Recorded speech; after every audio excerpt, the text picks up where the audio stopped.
Avez-vous déjà remarqué que malgré tous vos efforts pour changer votre vie, vous semblez toujours bloqué au même niveau? Parfois, le problème n'est pas le manque de travail ou de détermination. Parfois, le véritable obstacle se trouve parmi les personnes qui vous entourent. Certaines personnes vivent constamment dans la peur, la jalousie, le pessimisme et une mentalité de pauvreté. Elles découragent discrètement chaque opportunité, chaque rêve et chaque projet de réussite.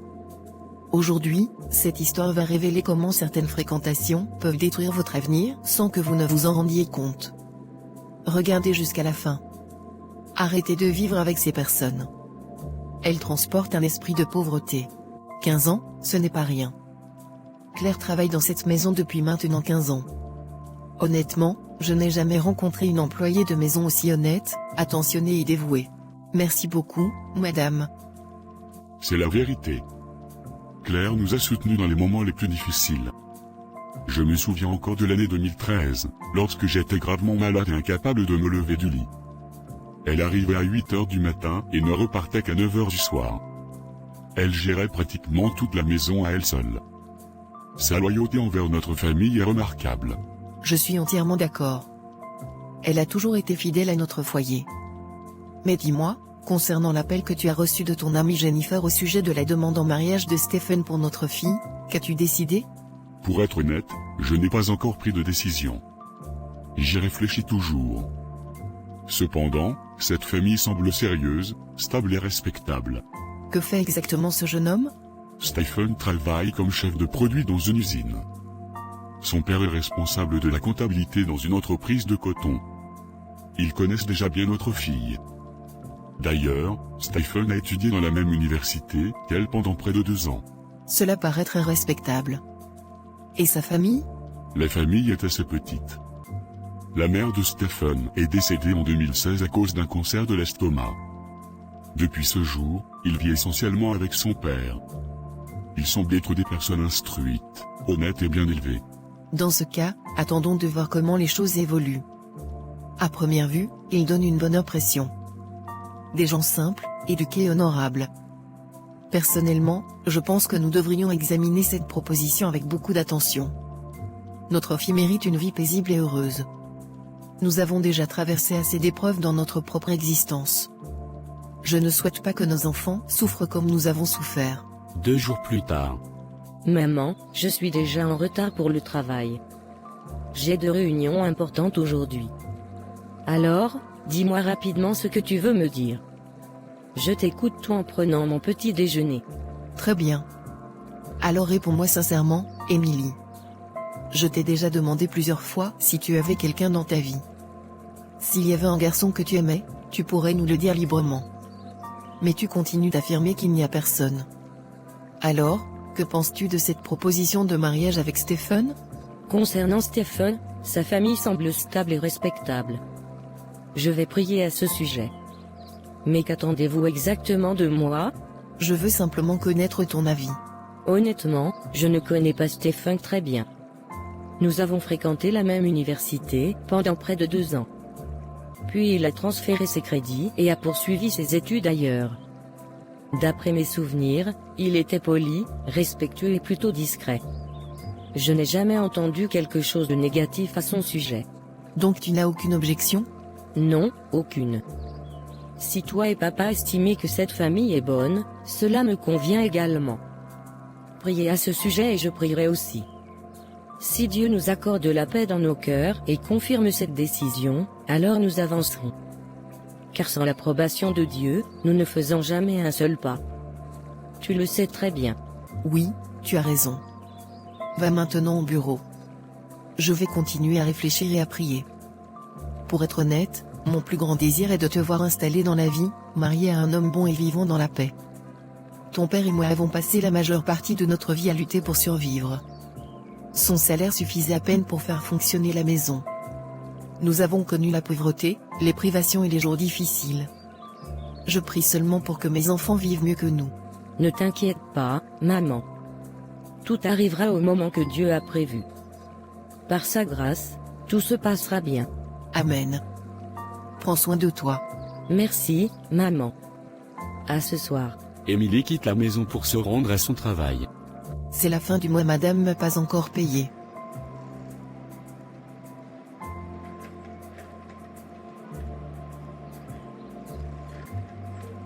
Claire, j'ai pas la totalité de ton salaire. Je te donne la moitié, après on verra. Madame, ce n'est vraiment pas un problème. Je comprends parfaitement votre situation. Vous pouvez me verser la moitié de mon salaire maintenant et me donner le reste dans 10 jours. Au fait, comment va votre jambe aujourd'hui? Cette douleur ne me quittera probablement jamais. Mais je remercie Dieu, au moins je peux rester assise convenablement. Le problème, c'est que je ne peux plus marcher sans aide. Voilà déjà 16 ans que je vis ainsi. Jusqu'à aujourd'hui, je ne sais toujours pas quel genre d'attaque m'a laissé handicapée. Madame, pourquoi vous inquiétez-vous autant? Je suis là pour vous. Si vous souhaitez prendre l'air dans le jardin, je peux apporter votre fauteuil roulant et vous y conduire. Non, Claire, je suis bien ici. Mais écoute, une demande en mariage a été faite pour ma fille Émilie. La famille semble très respectable. Le jeune homme a une situation stable et son père est également financièrement à l'aise. De plus, ils sont peu nombreux dans la famille. Honnêtement, je souhaite que ma fille épouse quelqu'un qui puisse lui offrir la paix et la sécurité. Vraiment, madame? Quel genre de personnes sont-ils? Sont-ils très riches? Ils sont certainement plus stables financièrement que nous. Ma fille a déjà un bon emploi et le garçon travaille aussi dans une grande entreprise. Si les deux gagnent bien leur vie, ils pourront construire un foyer confortable et heureux. Je ne veux pas que mes enfants traversent les mêmes souffrances que mon mari et moi avons connues. Vous avez raison, madame. Tous les parents souhaitent un avenir meilleur pour leurs enfants. Bon, je vais terminer les tâches ménagères. D'accord, Claire. Merci beaucoup. Le lendemain. Oui, monsieur, je vous écoute. Madame m'a parlé de cette proposition tout à l'heure. Mais permettez-moi de vous dire quelque chose. De nos jours, les apparences sont souvent trompeuses. Les gens montrent un visage, mais cachent parfois une réalité totalement différente. Que veux-tu dire par là, Claire? Monsieur, n'avez-vous pas vu ce reportage la semaine dernière? Cette jeune fille à qui on avait promis le mariage avant qu'elle ne disparaisse mystérieusement?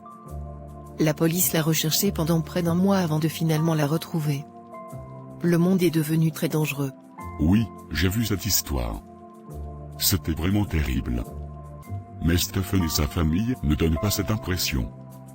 Ils semblent instruits et respectables. Ce genre d'incident peut arriver partout, mais cela ne signifie pas que toutes les familles sont pareilles. Bien sûr, monsieur. Je ne dis pas que tout le monde est mauvais.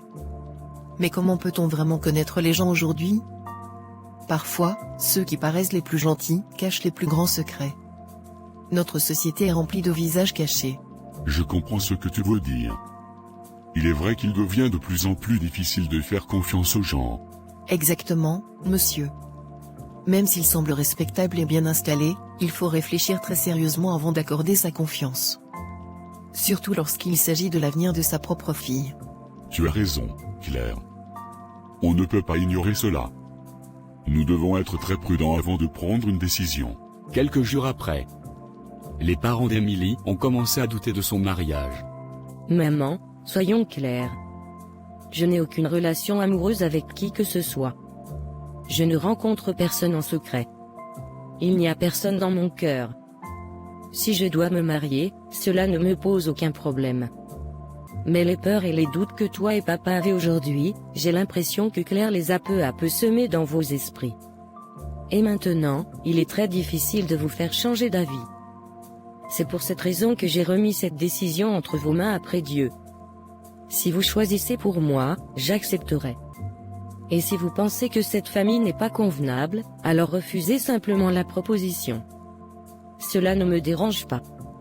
Mais personnellement, je continue de croire qu'ils sont de bonnes personnes. Mon cœur me dit qu'il n'y a rien de mauvais chez eux. Émilie, Claire a toujours été sincère avec nous. Elle nous a soutenus pendant de nombreuses années. Elle aime réellement notre famille. Si elle nous met en garde, ce n'est certainement pas sans raison. Et puis réfléchis, ce n'est pas parce qu'une famille est riche ou bien installée que tout sera forcément parfait. Si un jour quelque chose tournait mal, si quelqu'un te faisait du mal, ton père et moi ne pourrions jamais supporter cette douleur. L'amour d'une mère n'a pas de limite. Très bien, maman. Si c'est vraiment ce que vous ressentez, alors refusez la demande de Stephen. J'accepterai votre décision. Dites-moi simplement ce que vous souhaitez que je leur réponde. Je ne peux peut-être plus marcher, mais pour mes enfants, je suis prête à tout faire dans ce monde. 2 semaines plus tard.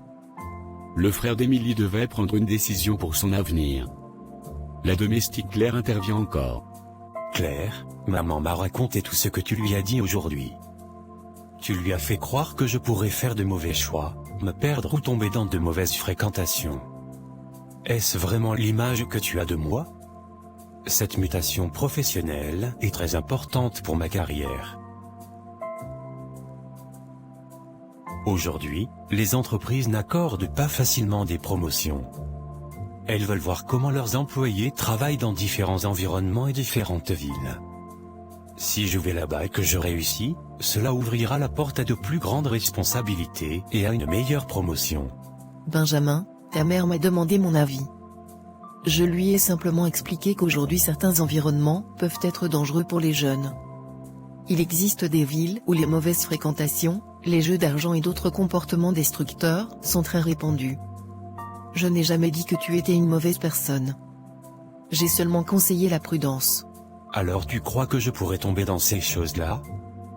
Qu'est-ce qui t'arrive, Claire? Je travaille dans une compagnie d'assurance. Je quitte la maison à 9h du matin et je rentre à 6h du soir. Je passe mes journées à travailler dur et, le soir, je suis tellement épuisé que je vais directement dormir. Je ne comprends pas pourquoi tu remplis l'esprit de mes parents avec toutes ces peurs. Pourquoi ne peux-tu pas accepter que j'essaie simplement de progresser dans ma carrière et d'améliorer ma vie? Nous te considérons comme un membre de la famille, mais certaines décisions concernent uniquement notre foyer. Tu commences à intervenir beaucoup trop dans nos affaires personnelles. Et à cause de cela, tu mets des idées inutiles dans la tête de mes parents. Benjamin, tu me comprends mal. Je n'ai jamais voulu te faire du tort. Je m'inquiète seulement pour ton avenir et pour ta sécurité. Le papa de Benjamin et Émilie écoutent la conversation entre Claire et son fils. Il intervient pour donner raison à Claire la domestique. Benjamin. Est-ce ainsi qu'une personne réussit parle à ses aînés? Tu crois que l'insolence est le signe de la réussite? Si partir dans une autre ville représente pour toi le progrès, alors quitte même ton travail si tu le souhaites. Mais ne menace jamais les personnes qui t'aiment. Tu n'iras pas dans cette ville. Mais pas pourquoi. Nous avons entendu beaucoup d'histoires inquiétantes à son sujet. Je ne l'autoriserai pas. S'il le faut, tu pourras trouver un autre emploi. Mais tu n'iras pas là-bas. Et comment oses-tu parler à Claire de cette manière? Ne comprends-tu pas qu'elle fait partie de cette famille depuis des années? Elle possède une expérience de la vie que tu n'as pas encore. Elle nous a toujours soutenus. Nous faisons confiance à son jugement. Tu devrais apprendre à respecter cela au lieu de tout remettre en question. Papa, écoute-moi bien. Ce n'est pas parce qu'elle vit avec nous depuis longtemps qu'elle doit empêcher notre évolution. Elle devient un obstacle à nos plus grandes opportunités. D'abord, elle a semé le doute concernant la demande en mariage de ma sœur. Maintenant, elle essaie de bloquer ma mutation. J'ai l'impression qu'elle ne veut voir personne dans cette famille avancer. Nous devons briser cette mentalité de pauvreté. La vie exige du courage et parfois la prise de risque. Sans cela, nous survivrons peut-être, mais nous ne réussirons jamais. Dis encore un seul mot contre elle. Je te préviens, je ne le supporterai pas. Ne me menace ni avec ton travail, ni avec tes décisions. Tu n'iras nulle part contre ma volonté. Plus tard dans la soirée. Richard, ne trouves-tu pas que les enfants sont un peu trop durs avec Claire? Oui. Je crois qu'ils ne comprennent pas ses intentions. Exactement. Elle est restée fidèle à cette maison pendant de nombreuses années. Elle se soucie sincèrement de nous. Mais nos enfants considèrent chacun de ses conseils comme une intrusion. Je suis d'accord. Claire n'est pas contre eux. Elle s'inquiète simplement pour leur sécurité et leur avenir. C'est vrai. Elle parle parce qu'elles se sont responsables de notre famille. Mais eux pensent qu'elle cherche à freiner leur progression. Nous savons que son cœur est bon. Elle aime cette famille comme si c'était la sienne. Nos enfants ne le voient pas encore. J'espère qu'un jour ils comprendront que toutes les personnes qui les conseillent ne sont pas forcément leurs ennemis. Certaines cherchent simplement à les protéger. Oui, Jyoti. Avec le temps, ils découvriront la vérité. Pour l'instant, nous devons préserver la paix dans cette maison. Claire dans son foyer. Claire, tu ne devrais pas te mêler autant des affaires familiales des autres. Si ton esprit est constamment rempli d'inquiétudes et de pensées négatives, pourquoi veux-tu transmettre ces mêmes craintes à leur famille? Sais-tu ce qui s'est passé aujourd'hui? Ce matin, j'ai vu Émilie dans le train en route pour son travail. Avant, elle me saluait toujours avec un grand sourire, prenait de mes nouvelles et me parlait avec beaucoup de respect. Mais aujourd'hui, elle ne m'a presque même pas regardé. Elle restait tout le trajet à fixer la fenêtre. J'ai tout de suite senti que quelque chose avait changé dans leur famille. Et honnêtement, je pense que c'est parce que tu t'impliques trop dans leurs décisions et que tu influences leur manière de penser. Toby, je parle uniquement pour leur bien. Ils ne réalisent pas toujours à quel point le monde peut être compliqué. Si je les conseille par amour et par inquiétude, je ne vois pas ce qu'il y a de mal à cela. Je ne cherche pas à leur faire peur. Je leur ai simplement recommandé d'être prudents. Ce n'est pas de l'ingérence. C'est de l'attention et de la protection. Si ce n'est pas de la peur, alors qu'est-ce que c'est? Regarde ce qui se passe maintenant. Leurs enfants sont empêchés d'avancer. Leurs décisions sont constamment remises en question. Toute la maison est remplie de doutes. Dis-moi franchement, préfères-tu voir les gens rester bloqués au même endroit? Parce que si toi-même tu n'as pas réussi à progresser dans ta vie, cela ne signifie pas que les autres doivent rester immobiles. Ce genre de pensée n'est pas de la protection. C'est de la jalousie. Ce n'est pas vrai. Tu me juges mal. Je ne souhaite le malheur de personne. Je ne veux empêcher personne d'avancer. Ce n'est pas parce que je n'ai pas accompli tout ce que je voulais dans ma propre vie, que je souhaite la même chose aux autres. Mon intention a toujours été de les protéger, jamais de les contrôler. Les intentions ne se mesurent pas seulement par les paroles, Claire. Elles se mesurent aussi par les conséquences. Et aujourd'hui, les conséquences de tes paroles sont visibles pour tout le monde. C'est toujours toi. Arrête de me juger. Elle peut se justifier autant qu'elle veut devant moi. Mais je connais ma femme mieux que quiconque. Je comprends sa façon de penser. Depuis toujours, elle porte en elle cette mentalité de manque. Elle répète constamment, « Je n'ai rien. Je suis pauvre. Je ne peux pas y arriver. » Pourtant, elle travaille dans plusieurs maisons et gagne correctement sa vie. Le problème n'est pas l'argent. Le problème est dans son état d'esprit. Même lorsqu'elle possède quelque chose, son esprit continue à voir uniquement la pénurie, les limites et les dangers.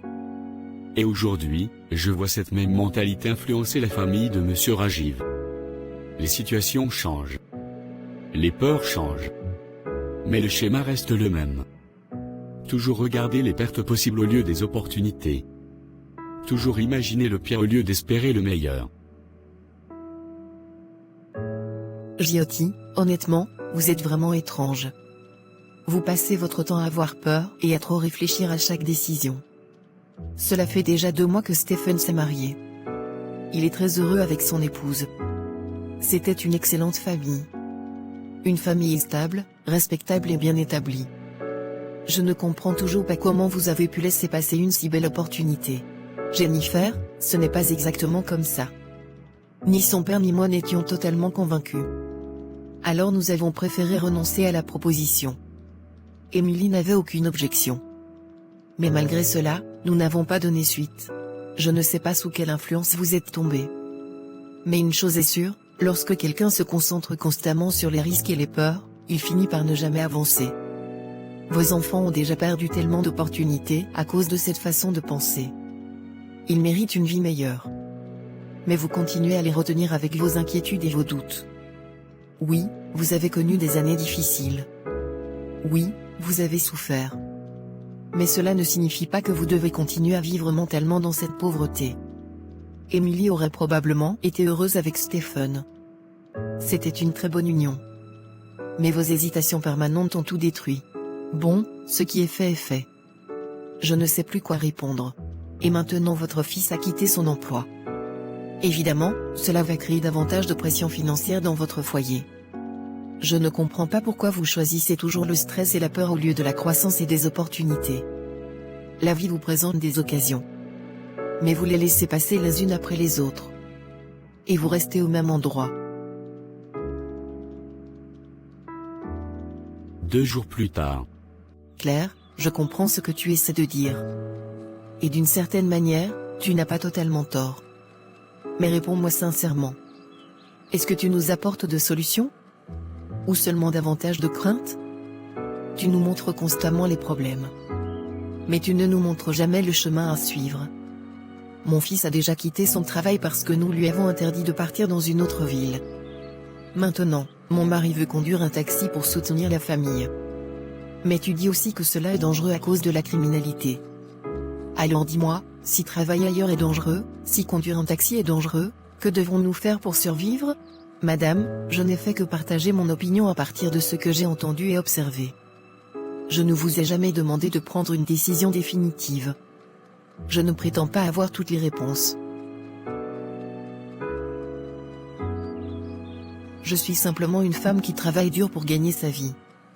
J'ai entendu plusieurs histoires concernant des chauffeurs de taxi confrontés à des difficultés. J'ai donc exprimé mes inquiétudes. C'était un conseil. Pas une pression.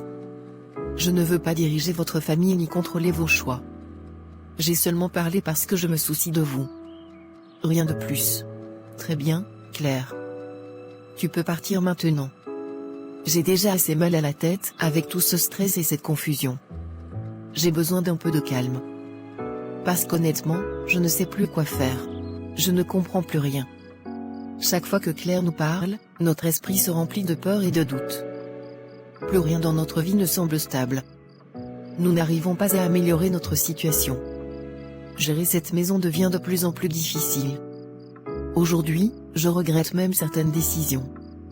Si j'avais accepté la demande en mariage pour Émilie, peut-être qu'elle serait heureuse et installée aujourd'hui. Et si j'avais laissé Benjamin partir pour sa mutation, sa carrière serait peut-être meilleure elle aussi. Maintenant, je remets en question toutes les décisions que nous avons prises. Claire n'est pas une mauvaise personne. Je le sais. Elle parle avec de bonnes intentions. Mais je ne comprends pas comment nous pouvons avancer lorsqu'elle nous montre toujours les problèmes sans jamais nous montrer clairement les solutions. Seigneur, je commence à comprendre quelque chose que je n'avais jamais vu auparavant. Cette peur, cette confusion, cette impression permanente que nous ne pouvons pas réussir, elle n'est plus seulement en moi. Elle est entrée dans notre maison. Elle influence nos décisions. Elle influence l'avenir de nos enfants. Nous avons commencé à croire que chaque opportunité cache un danger. Que chaque pas vers l'avant comporte forcément une catastrophe. Que chaque bonne occasion apportera davantage de pertes que de bénédictions. Peut-être est-ce cela que l'on appelle un esprit de pauvreté. Pas seulement un manque d'argent. Mais une mentalité remplie de peur, de limitation et d'auto-sabotage. Seigneur, cela m'effraie. Parce que cette façon de penser n'est pas apparue toute seule. Elle est venue à travers des paroles, des conseils et des personnes auxquelles nous avons accordé une confiance excessive. Donne-moi la sagesse de reconnaître ceux qui nous aident réellement à grandir. Et ceux qui, sans le vouloir peut-être, sèment la peur qui bloque notre progression. Aide-nous à briser ce cycle de doute et de manque. Apprends-nous à vivre avec courage plutôt qu'avec peur. Montre-nous comment distinguer la vraie sagesse du pessimisme. Afin que nous ne continuions pas à perdre des opportunités à cause de craintes inutiles. Et aide notre famille à retrouver la confiance. Pour que nous puissions choisir la croissance, la paix et un avenir meilleur. Au nom de Jésus. Amen. Quelques semaines plus tard. Benjamin, je me demande vraiment quand nos parents sortiront enfin de l'influence de Claire. J'ai parfois l'impression qu'elle contrôle leur façon de penser depuis des années. Exactement.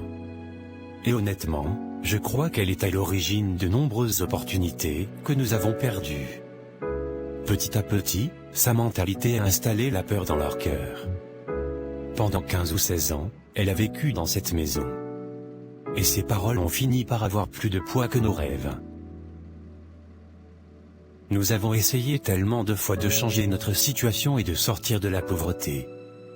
Mais à chaque opportunité, la peur s'installait à la maison à cause de ces avertissements. Résultat, nous avons laissé passer beaucoup trop de chances. Nos parents ont commencé à douter de tout au lieu de croire au progrès. Parfois, j'ai l'impression que nous vivons selon la mentalité de quelqu'un d'autre au lieu de suivre notre propre destinée. 2 jours après, Rajiv reçoit une visite. Bonjour monsieur Toby. Monsieur Rajiv, au travail, j'observe beaucoup de choses. Je fais partie du personnel d'entretien, mais j'entends souvent parler des nouvelles opportunités d'emploi. Et franchement, votre fils est très talentueux. Il pourrait facilement obtenir un excellent poste administratif. Je savais pas qu'il était aussi talentueuse. J'avais aussi un projet de taxi. Mais finalement, je l'ai abandonné. Je cherche quelque chose de moins stressant. À mon âge, j'ai besoin de stabilité et de sécurité.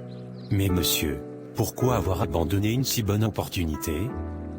Conduire un taxi peut rapporter un revenu très intéressant. Beaucoup de personnes vivent très bien grâce à cela. Si j'en avais la possibilité, je le ferais moi-même sans hésiter. Pour être honnête, Claire nous a mis en garde. Elle nous a parlé de la criminalité et des dangers qui existent aujourd'hui. Je suis un homme simple et honnête. Je préfère éviter les situations risquées. Alors j'ai laissé tomber l'idée. Monsieur Rajiv, je ne sais pas comment le dire sans manquer de respect. Mais je pense que beaucoup de ces peurs ne sont pas la réalité. Elles sont devenues une façon de penser. Personnellement, je choisis de faire confiance à Dieu plutôt qu'à la peur. Même ma propre épouse, Claire, porte parfois cette mentalité de crainte. Et sans s'en rendre compte, elle influence les décisions des autres. Certaines personnes ne progressent jamais parce qu'elles sont dirigées par leur peur. Et malheureusement, elles empêchent parfois les autres d'avancer également. C'est cela que j'appelle un esprit de pauvreté. Pas seulement le manque d'argent, mais le manque de courage. Lorsque j'observe la façon de penser de ma femme, je remarque qu'elle regarde toujours ce qui pourrait mal se passer. À force de se concentrer sur les dangers, les opportunités disparaissent une à une. Et au fil des années, j'ai appris quelque chose d'important dans la vie. Les personnes qui réussissent voient les possibilités avant les obstacles. Les personnes dominées par la peur voient les obstacles avant les possibilités. À cause de cela, des opportunités qui auraient pu apporter du progrès disparaissent progressivement. Et j'ai appris une chose importante dans la vie, toutes les personnes qui vous donnent des conseils ne vous conduisent pas forcément vers l'avant. Certains conseils viennent de la peur plutôt que de la sagesse. Comme le dit Proverbe 3, 5, « Confie-toi en l'Éternel de tout ton cœur, et ne t'appuie pas sur ta propre intelligence. » Cela signifie que les décisions guidées par la peur ne sont pas le chemin que Dieu désire pour nous. Ce que j'essaie de vous dire est simple, monsieur. Si nous écoutons toujours la peur, nous ne progresserons jamais. La Bible dit aussi dans Proverbe 12h25, « L'inquiétude dans le cœur de l'homme là-bas, mais une bonne parole le réjouit. » La peur alourdit toujours le cœur. Elle immobilise les gens. Les gens peuvent croire ce qu'ils veulent. Mais nous devons apprendre à reconnaître ceux qui parlent avec sagesse et ceux qui parlent sous l'influence de la peur. Vous pouvez reconnaître les personnes dominées par une mentalité de pauvreté de plusieurs façons. Elles se concentrent toujours sur les dangers. Elles découragent presque toutes les opportunités. Elles voient les pertes avant de voir les possibilités.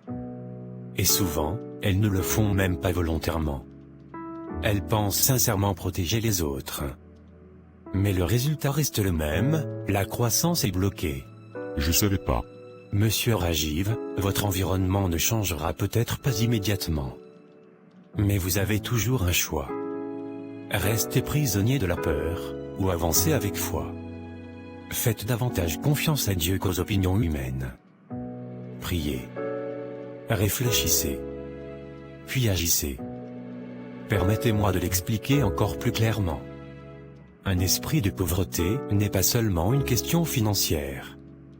C'est un état d'esprit qui s'attend constamment à l'échec, au danger et aux pertes, même lorsque des opportunités évidentes se présentent.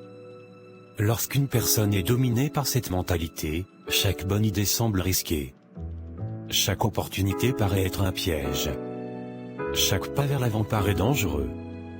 Et peu à peu, sans s'en rendre compte, Cette personne construit une vie où elle évite le progrès au lieu de le poursuivre. C'est exactement ce que j'observe autour de votre famille. Ce n'est pas un manque d'opportunités. C'est la peur de les saisir. Je ne parle pas contre une personne en particulier. Pas même contre ma propre épouse. Mais j'ai observé quelque chose dans de nombreuses familles. Lorsqu'une voix répète constamment des messages de peur, elle finit par devenir plus forte que l'espoir. Peu importe que cette voix ait raison ou tort. L'effet reste le même. Les gens cessent d'agir. Ils cessent de croire en eux-mêmes. Ils commencent à penser qu'il vaut mieux rester en sécurité que d'avancer. Et c'est ainsi que certaines familles restent bloquées pendant des années. Non parce qu'elles sont incapables de réussir, mais parce qu'elles ont peur d'essayer. La Bible déclare, « Car Dieu ne nous a pas donné un esprit de peur, mais de puissance, d'amour et de sagesse. » Cela signifie que la peur n'est pas censée diriger nos décisions. C'est la sagesse qui doit nous guider, pas l'anxiété permanente. Quand la peur prend le contrôle d'une famille, le progrès finit par s'arrêter. C'est pourquoi je répète ceci, faites attention à la voix qui devient la plus influente dans votre maison. Car cette voix finira par façonner votre avenir davantage que vos propres intentions. Monsieur Rajiv, je vous parle avec sincérité. Ne laissez pas une peur déguisée en protection décider de votre avenir. Priez. Réfléchissez. Puis prenez vos décisions avec clarté. Parce qu'une fois que la peur devient normale dans une maison, même les meilleures opportunités commencent à paraître dangereuses. Et c'est ainsi que certaines personnes restent bloquées pendant des années sans même s'en rendre compte. Merci beaucoup pour l'enseignement, monsieur. Claire, je vais te laisser un peu de temps pour réfléchir. Mais écoute-moi bien. Si tu ne changes pas cette attitude et cette manière de voir les choses, je serai obligé de mettre fin à ton travail ici. Je ne pourrai plus te garder dans cette maison. Tu as déjà causé suffisamment de confusion dans nos décisions et dans notre paix familiale. Nous t'avons fait confiance. Nous t'avons respecté. Mais aujourd'hui, j'ai l'impression que les choses sont allées trop loin. Et cela commence à affecter l'avenir de nos enfants. Considère ceci comme un dernier avertissement. Soit tu changes ta façon de parler et de penser. Soit je n'aurai pas d'autre choix que de te renvoyer. Ne me renvoyez pas. Au final, cette histoire n'a jamais vraiment été une question d'argent. Elle n'a jamais été uniquement une question d'emploi, de mariage ou de mutation professionnelle. Quelque chose de plus profond était à l'œuvre. Une force silencieuse qui ne crie pas, mais qui transforme lentement chaque décision au sein d'une famille. La peur déguisée en conseil. L'inquiétude déguisée en protection. Le doute portant le masque de la sagesse. Et sans même s'en apercevoir, une famille commence à se rétrécir devant la vie au lieu de s'épanouir. Les opportunités frappaient à la porte. Mais la peur répondait avant tout le monde. Les rêves essayaient de grandir. Mais l'hésitation coupait leurs racines. Peu à peu, une maison remplie d'espoir a commencé à vivre avec cette question, et si nous perdions tout? Au lieu de se demander, et si nous réussissions? Car l'esprit de pauvreté ne se trouve pas toujours dans des poches vides. Parfois, il habite des cœurs remplis de peurs inutiles. La véritable question n'était donc pas « qui avait raison ?» ou « qui avait tort ?» La véritable question était « qui influence vos pensées lorsque la vie vous appelle à grandir ?» Car c'est là que tout change. Quand la peur devient un membre de la famille, même les bénédictions commencent à ressembler à des menaces. Mais lorsque la prise de conscience arrive, même les chaînes les plus solides commencent à se briser. Arrêtez de vivre avec ces personnes. Non parce qu'elles sont forcément mauvaises, mais parce que leur mentalité peut vous apprendre à rester bloqué toute votre vie. Et dans le silence de cette révélation, une vérité demeure. Parfois, la plus grande prison n'est pas la maison dans laquelle vous vivez. C'est la pensée que vous n'avez jamais remise en question. J'espère que cette histoire vous a inspiré et fait réfléchir. Si ce film vous a touché, n'oubliez pas de laisser un j'aime, de partager cette vidéo avec vos proches et de vous abonner à la chaîne. Activez également la cloche de notification pour ne manquer aucune de nos prochaines histoires inspirantes. Merci d'avoir regardé. Que Dieu vous bénisse abondamment. Prenez soin de vous et à très bientôt pour une nouvelle histoire inspirante. Aimez la vidéo, activez la cloche de notification pour ne rien manquer de nos prochaines vidéos. Soyez richement bénis.